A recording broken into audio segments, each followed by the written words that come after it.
Bueno, tengan buenos días, estimados. Por ahí les mandé el capítulo 6 y 7, me parece que se ve evaluar en este tercer cómputo, que es básicamente hidrodinámica. Si hablamos de hidrodinámica, tenemos que hablar del flujo de los fluidos y de la ecuación de Bernoulli, que es precisamente el tema del capítulo 6. Aquí ustedes tienen el mapa de aprendizaje, que es muy importante. Lo vamos a leer. Dice: este capítulo da inicio al estudio de la dinámica de los fluidos, con aquellos fluidos que se mueven a través de conductos o tubos, pero incluso pueden moverse fuera de conductos y tubos, es decir, en el caso del agua que se conduce a través de acequias, a través de canales, etcétera, ¿verdad? Es común utilizar tres medidas para el flujo de fluidos, que esto es muy importante, que son el flujo volumétrico, que se expresa por Q, que quiere decir caudal. Esto es importantísimo. Toda la base del estudio de la hidrodinámica se centra en esa unidad de medida, el caudal, y lo van a necesitar ustedes en la otra materia que da equivalencias, que es riego y drenajes. Entonces, esto es clave que lo puedan entender, así que les pido por favor que estudien. Luego tenemos el flujo de peso, que es el peso del fluido con que circula la sección por unidad de tiempo.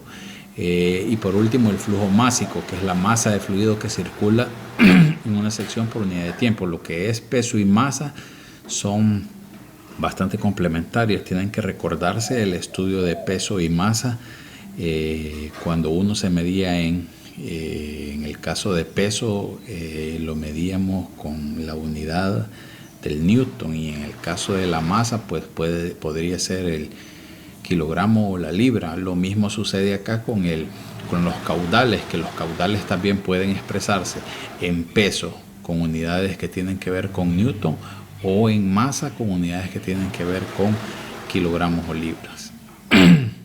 Y bueno, dice: usted también aprenderá a relacionar estos términos uno con otro en puntos distintos de un sistema por medio del principio de continuidad. La ecuación de la continuidad es base para la ecuación de Bernoulli. Dice que también se aprenderá a utilizar la energía cinética, la energía potencial y el flujo de energía contenidos en un flujo en cualquier punto de interés. La ecuación de Bernoulli, basada en el principio de la conservación de energía, es la herramienta fundamental para tomar en cuenta los cambios en estos tres tipos de energía de un sistema. Ojo, es muy importante ese principio de conservación de la energía de la ecuación de Bernoulli, siempre y cuando las pérdidas sean despreciables. La energía se conserva en un sistema a pesar de que el sistema cambie en algunas características. Así que, bueno, dice que también en donde se ha observado fluidos transportados a través de conductos y tubos, tratar de identificar 5 sistemas diferentes de cada uno, y menciona lo siguiente, vea, es lo que se descubrirá, vea el tipo de fluido que circula, el propósito del sistema, etcétera. Ustedes van a leer todo esto que está. La información teórica en este caso es vital, sumamente importante. Tenemos los objetivos: definir flujo volumétrico en peso y en másico, flujo estable, el principio de continuidad y todos los objetivos 11 que se plantea el libro de Mott. Incluso definir el teorema de Torricelli, vea, y aplicarlo. Y bien, se centra primeramente en la tasa de flujo de fluido de la ecuación de la continuidad, y precisamente en los tres tipos de índices que teníamos. El flujo volumétrico dice que es el volumen de flujo que circula en una sección por unidad de tiempo, que se llama caudal. Luego el flujo en peso y flujo másico, que como les dije tiene que ver con la unidad de medida tanto de peso como de masa. De estos tres, el flujo, como les dije, volumétrico Q, que quiere decir caudal, es el más importante. Y aquí viene la ecuación. Esta ecuación, al igual que la que desarrollamos en los capítulos anteriores, no se les debe de olvidar. Caudal es igual a área por velocidad. Por favor, deberían de grabarse y aprenderse esa fórmula, porque es muy, pero muy importante.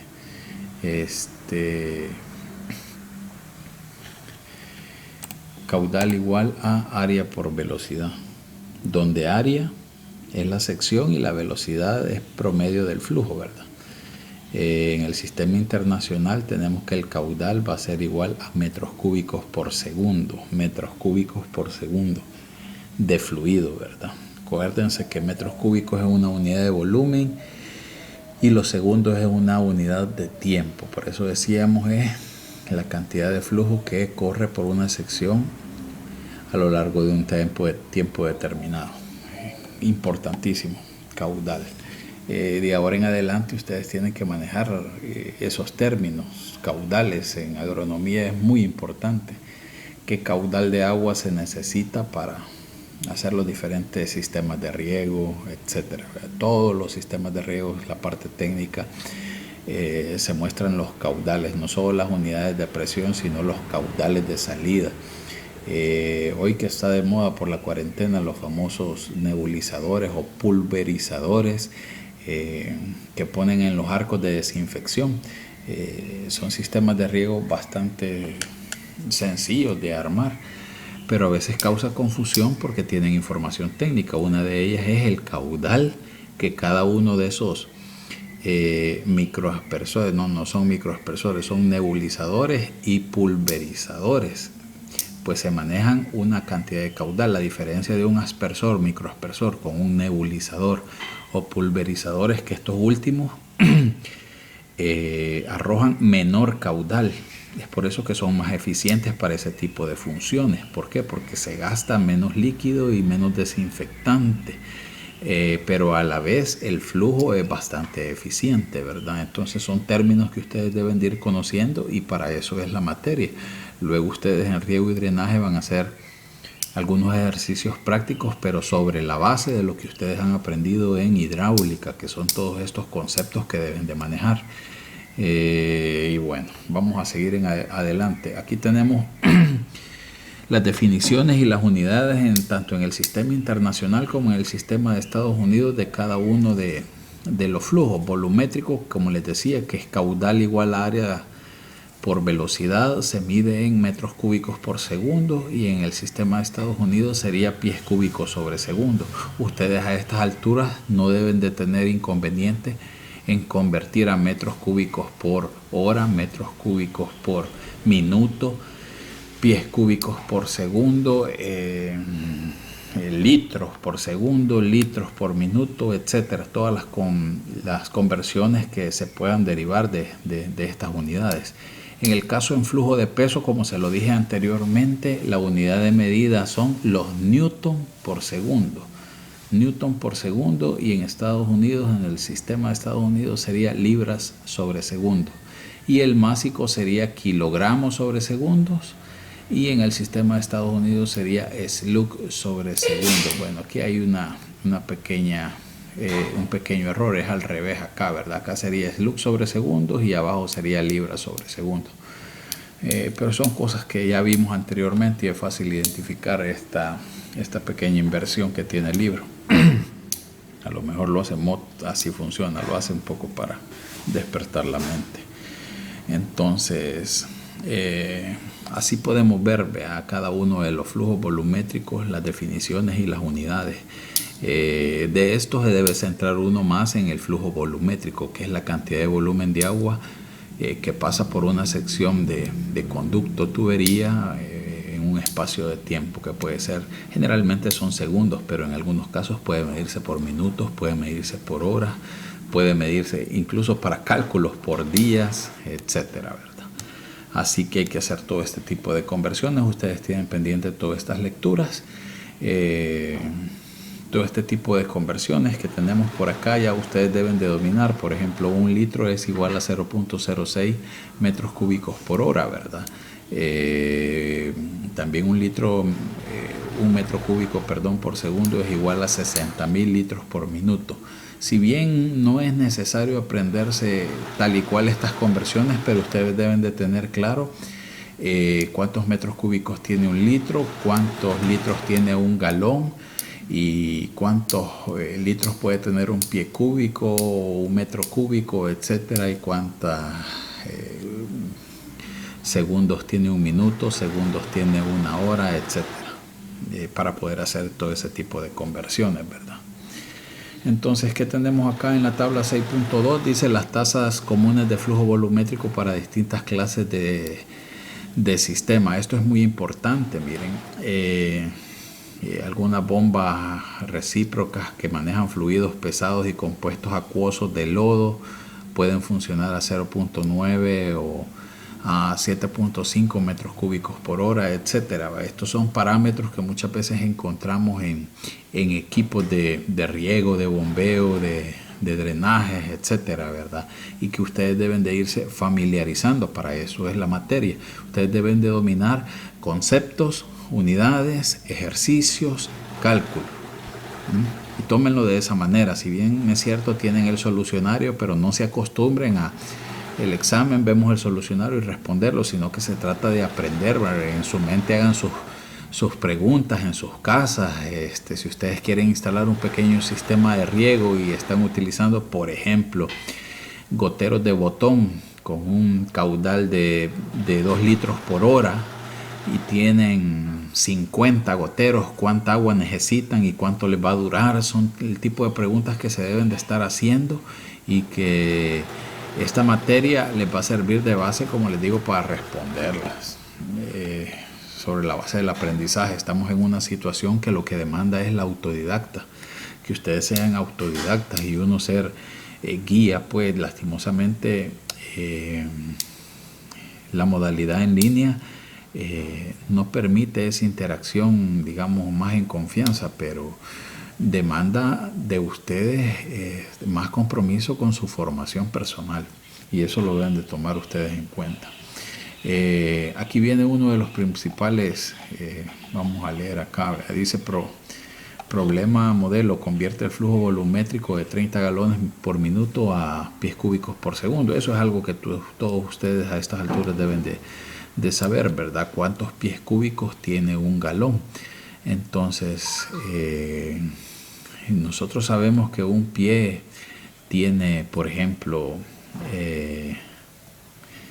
que 1 metro tiene 3.28 pies, ¿verdad? Entonces, a partir de eso podemos hacer los cálculos de cuántos metros cúbicos tiene un pie cúbico, y de 1 metro cúbico cuántos litros hay, y aparte y después de los litros podemos calcular los galones, viceversa, ¿verdad? Aquí tenemos la resolución del problema, no lo vamos a ver a detalle porque son conversiones que a estas alturas ustedes manejan. Ahora bien, dice que el método del cálculo de la velocidad del flujo en un sistema de ductos cerrado depende del principio de continuidad. Esto es muy importante. Dice: considere el conducto de la figura 6.1. Un flujo circula con un fluido circula con un flujo volumétrico constante de la sección 1 a la sección 2, es decir, la cantidad de flujo que circula a través de cualquier sección en cierta cantidad de tiempo es constante. Esto se conoce como flujo estable. Por ello, si entre las secciones 1 y 2 no se agrega fluido ni se almacena o retira, entonces la masa de fluido que circula por la sección 2 en la cantidad de tiempo debe ser similar a la que circula por la sección 1. Muy importante, ¿qué nos está diciendo? Es no solo la ecuación de la continuidad que tenemos acá, sino la de conservación de la energía. Como vemos en la figura, tenemos una pieza de tubería que, como lo quieran ver, tiene un ensanchamiento, o del otro lado sería una reducción, ¿verdad? Entonces, a pesar de que el diámetro de la tubería se ensanche o se reduzca, la energía se debe conservar. ¿Qué quiere decir eso? Que la misma cantidad de agua que pasa por una sección de tubo con diámetro menor va a ser exactamente la misma cantidad de agua que sale por una sección de tubo con diámetro mayor, que estén conectadas entre sí y sea siempre el mismo flujo. Y como bien lo dice, que no se agregue flujo, ni se retire, ni se almacene, ni hayan pérdidas. Retire quiere decir en el caso que hayan fugas, ¿verdad? Las fugas sí pueden afectar los criterios de cálculo de la ecuación de la continuidad. Y eso es básicamente lo que ustedes me interesa que aprendan. Más que el cálculo, que piensen lógicamente cómo funciona o cómo se transporta el agua a través de conductos, ¿verdad? que es muy importante. Los cálculos los pueden practicar poco a poco a su ritmo, pero es importante que entiendan la teoría. Pero la teoría no la van a entender solo escuchándome a mí, la van a entender leyendo. Si ustedes tienen alguna duda a partir de esto, lo primero que tienen que hacer es leer, lo segundo que tienen que hacer es releer, lo tercero que tienen que hacer es volverlo a leer y por último, si no lo entienden, es solicitar ayuda. Pero usted no puede solicitar ayuda sin antes haberlo leído, releído y vuelto a leer hasta finalmente encontrar la razón del funcionamiento de los conceptos que aquí vamos a ver. Bien, dice... Aquí vamos a ver la ecuación de la continuidad para líquidos. Dice, si el fluido en el tubo de la figura 6.1, la figura 6.1 sigue siendo esta, ¿verdad? ¿Qué tenemos aquí? Tenemos una sección de tubería que tiene un diámetro mayor en la parte superior, que es en la sección 2, y un diámetro menor en la parte inferior, que es la sección 1. En cada sección está colocado un manómetro que mide la presión en la sección 1 y la presión en la sección 2. Y el tubo está inclinado de manera tal que la sección 2 está con una elevación por encima de la sección 1. Vemos que el flujo es con dirección de la sección 1 a la sección 2. Eso es lo que tenemos.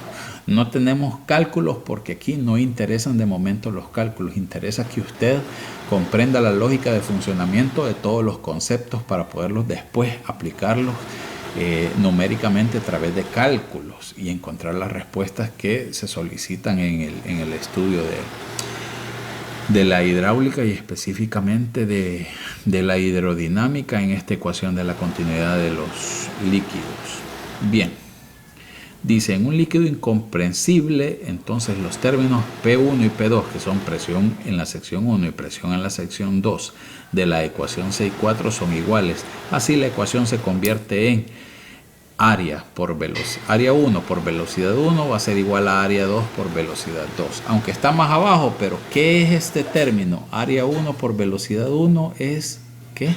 Caudal, como lo tiene acá. Entonces, vean que uno puede ir reduciendo la fórmula. Vean, si tenemos que área 1 por velocidad 1 va a ser igual a área 2 por velocidad 2, entonces esto es sinónimo que el caudal 1 va a ser igual a caudal 2, lo que les venía explicando yo anteriormente. La cantidad de agua que entre por la sección 1, que tiene un diámetro menor, tiene que ser exactamente igual a la cantidad de agua que salga en la sección 2, a pesar de que la sección 2 tenga un diámetro mayor y que al medio de esta haya un ensanchamiento o un reductor, depende cómo lo quiera ver usted. Debe ser exactamente igual. No solo los caudales, sino porque solo estamos estudiando el flujo volumétrico, pero en todo caso sería igual el flujo de peso y el flujo másico. Así que eso es de tenerlo en cuenta. Por eso le digo, usted no va a poder hacer los cálculos si no estudia la teoría y si no comprende todos estos términos. Por lo que este examen de este cómputo va a incluir teoría con tiempo.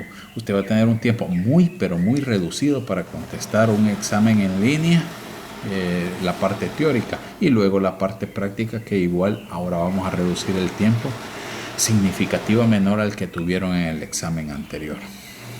Bien, avancemos. Este problema modelo es bastante ejemplar. Dice que en la figura 6.1, la misma que hemos visto, ya ahora agregan un poco de datos para que ustedes, una vez que hayan comprendido los conceptos, pues los puedan implementar en cálculos. Los diámetros interiores del conducto en la sección 1 y 2 son de 50 y 100 milímetros respectivamente. En la sección 1 fluye agua a 70 grados centígrados. Estos ejercicios de Mott los agrega con temperatura, y usted no debe de preocuparse siempre y cuando la temperatura sea inferior a los 100 grados centígrados. Cuando sea agua, por supuesto. ¿Qué pasa cuando utilizamos agua a más de 100 grados centígrados? Pues bueno, en primer lugar no podemos utilizar PVC porque el PVC se derrite. En segundo lugar, el agua a 100 grados centígrados evapora, y el vapor, que también es un flujo, agrega presión al sistema, por lo cual el sistema ya deja de ser, digámoslo, común y pasa a ser un sistema excepcional. Por eso es que Mott en este caso agrega este tipo de de temperaturas al ejercicio, no para que usted haga cálculos, sino que para que conecte con los conceptos de hidráulica y de flujos y de mecánica de fluidos, que son que tanto agua y vapor son fluidos, y son fluidos que a pesar que son del misma agua, pero tienen características diferentes, y el vapor agrega mucha más presión al sistema. Entonces son cosas que usted, para eso lo hace MOT, no es para otra cosa. Bueno, con velocidad promedio de 8 metros por segundo. Calcule lo siguiente: velocidad en la sección 2. Los datos que vimos son en la sección 1. Velocidad en la sección 2, flujo volumétrico, flujo de peso y flujo másico. Nos pide calcular la velocidad en la sección 2 y los 3 tipos de flujo. Fíjense bien, comenzamos con la ecuación de la conservación de energía o de la continuidad, ¿verdad? La que habíamos visto, área 1 por velocidad 1 es igual a área 2 por velocidad 2. Entonces, a partir de esto nosotros despejamos la fórmula tal y cual aparece ahí, pues. Entonces, fíjense bien, si tenemos esta ecuación y nosotros necesitamos despejar velocidad 2, el único que vamos a mover va a ser el área 2. Y si el área 2 está multiplicando a la velocidad 2, ¿qué pasa? Pasaría a este lado a dividir. Quedaría área 1 por velocidad 1 entre área 2. ¿Cómo lo expresa MOT? Pues MOT lo expresa basado en los conceptos de unidades semejantes. ¿Qué dicen las unidades semejantes? Que usted las debe de agrupar. Entonces, nosotros al haber despejado, ubicamos o dividimos el área 1 por velocidad 1 entre área 2. MOT lo expresa de manera igual, lo único que agrupando símbolos o unidades semejantes, ¿verdad? A1, que es el área 1, la divide entre área 2 y la multiplica por la velocidad 1, que es exactamente lo mismo. Entonces, velocidad 2 va a ser igual a la velocidad 1 multiplicada por la división del área 1 y el área 2. Entonces, para calcular las diferentes áreas, aplicamos la fórmula que ya conocemos: pi por diámetro al cuadrado entre 4. Recordemos que los diámetros son de 50 milímetros en la sección 1 y 100 milímetros en la sección 2, lo que nos dan la cantidad de milímetros al cuadrado, que es el área de cada una de las secciones. Entonces, ahora sí, como ya conocemos que son, esto lo tendríamos nosotros que convertir a metros. ¿Por qué? Porque la velocidad la tenemos en metros sobre segundo, ¿verdad? Sí, metros sobre segundo. Si tuviéramos la velocidad en milímetros sobre segundo, lo dejaríamos tal y cual. Y estos son el tipo de conversiones que deben de ustedes dominar. De repente el ejercicio puede decir metros cúbicos por segundo, ¿verdad? Que ya no es velocidad, sino que es, ¿cómo se llama? Caudal. Y a partir del caudal usted puede calcular la velocidad. Entonces, ese tipo de combinaciones son los que ustedes deben de practicar. En fin, al multiplicar los 8 metros por, en este caso sería 1.96 metros y 0.78 metros, nos da una respuesta de 2 metros por segundo, que sería, fíjense bien, la velocidad en la sección 2. Miren qué cambio. Aquí entra con 8 metros por segundo el agua, pero acá sale a 2 metros por segundo. ¿Por qué? Porque el área se ha ensanchado. Entonces la cantidad de agua sigue siendo igual, la misma, pero como el área se ha ensanchado, tarda en llegar al final de recorrer.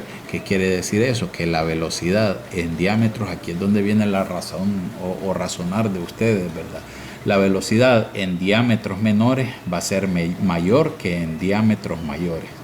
¿Usted quiere tener más velocidad de agua? Haga reducciones. ¿Usted quiere tener menos velocidad de agua?